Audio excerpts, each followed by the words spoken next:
Hi, welcome back to my channel. I'm Michelle, and today I'm going to show you how I make gluten-free bread. Now, I kind of cheat. I use a gluten-free bread mix, and that's because I have tried many different types of gluten-free flours. And, you know, I've just settled on the fact that a pre-made bread mix tastes better and is easier. You know, I've tried the Namaste that I get from Costco, really good price, but it just doesn't do as good of a job, in my opinion, as making gluten-free bread. So I got this from my Misfits Market. It is Pamela's gluten-free, non-dairy bread mix. And a lot of pre-made bread mixes I found that were gluten-free did have some kind of milk in them. So we are dairy-free. Well, some of us in my family are dairy-free. So in order to make a loaf of bread that all of us can eat, it has to be dairy-free. So I really like that it's dairy-free.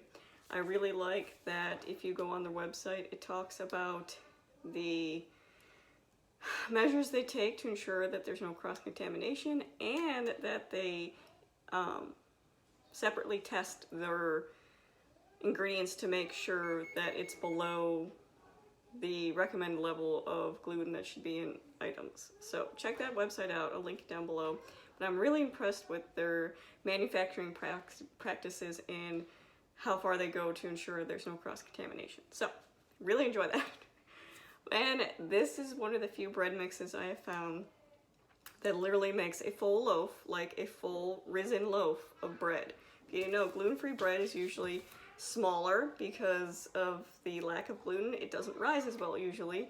This will make a full risen loaf of bread, full size. Gluten-free bread is usually also kind of compact. So this makes a really nice loaf. And as far as, is it cheaper?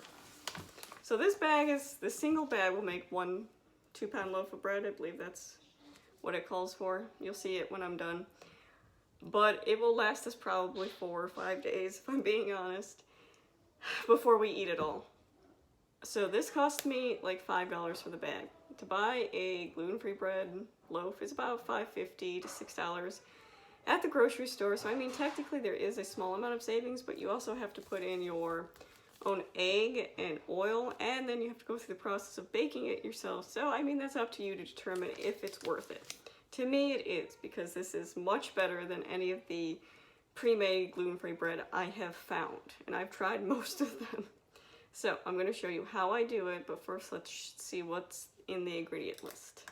So it shows you right on the back of the package what you're going to need. You just need eggs, measuring cup, and oil. For the oil, I use Earth Balance butter. It's not only gluten-free, it's dairy-free.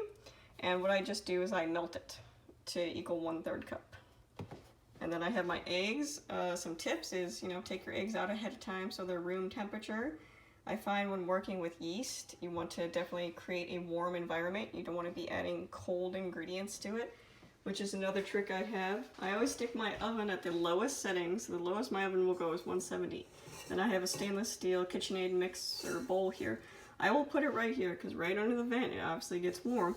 So it kind of preheats the inside of the stainless steel bowl. So again, it's a nice warm environment for your yeast. You're going to get a really nice rise out of it. Alright, so you're going to start by taking your 2-cup measuring cup. You're going to put 1/3 cup oil, or if you're using butter like I did, you just melt it, measure out 1/3 cup, melt it, stick it in. Next, you're going to add your 2 room temperature eggs. Alright, my eggs are in there, so now what I'm going to do, I'm going to fill till it hits the 2-cup line with water, warm water. You don't want hot, because hot will kill your yeast when you eventually put it in your bread mix. But I will fill it to the 2-cup mark.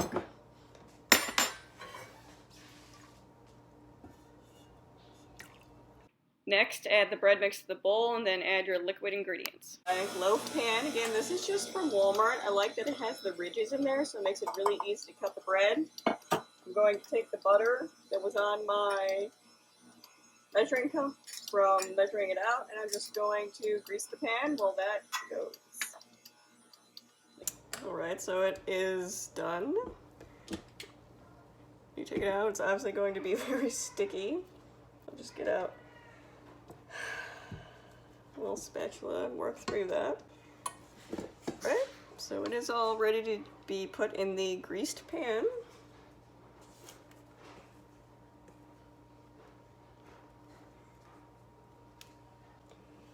I'm just going to give it a little spread.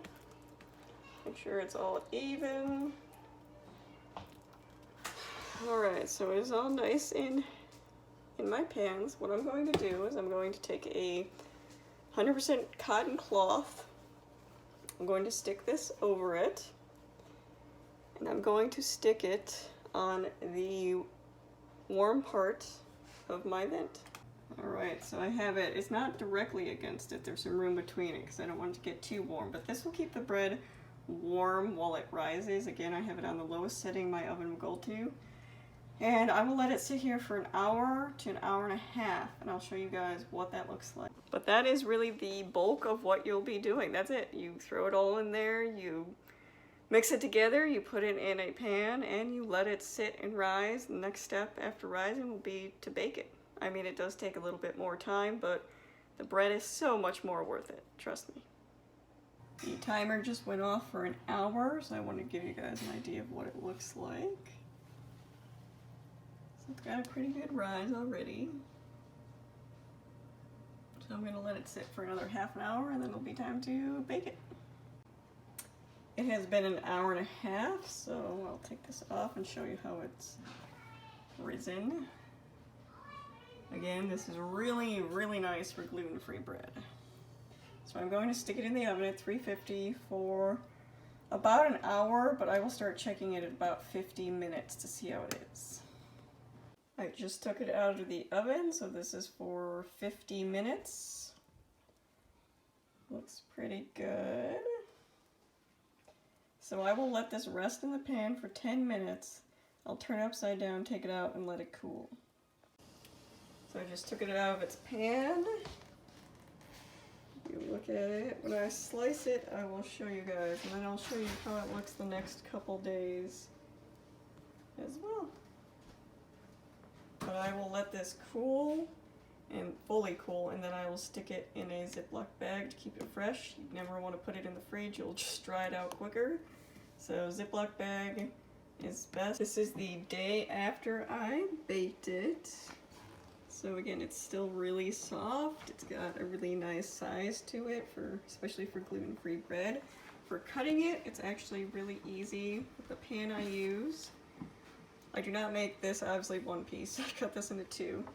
And you can use, these are the best knives I've found. This slices really well through it, or we do also have an electric knife that we use. But that is the day after it was baked.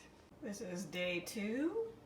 As you can see, it's still really soft and looking good.